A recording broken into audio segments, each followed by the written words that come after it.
10 ఏళ్లకు రాజధాని నిర్మాణానికి పునాదిరాయి వేశారని 5 ఏళ్లు అమరావతి పనులు ఆగిపోయినందుకు ప్రధాని బాధ్యత వహించాలని సిపిఐ నారాయణ అన్నారు.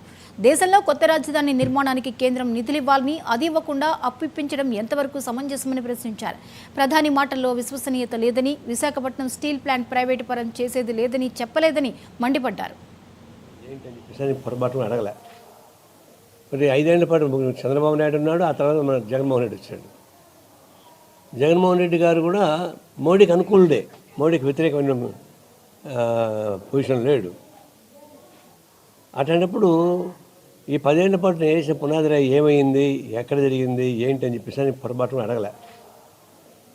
ఒక విధంగా అవమానం కదా, తన చేతిలో పునాదిరాయి వేసిన తర్వాత అది ఆ విధంగా మట్టి కొట్టుకుపోతుంటే అడగాల్సిన బాధ్యత ఎవరికైనా ఉంటుంది. మేము కూడా ఎక్కడ పోయి పార్టీ ఆఫీస్ ఫౌండేషన్ వేస్తే నెక్స్ట్ మీరు అడుగుతాం ఏమైందని.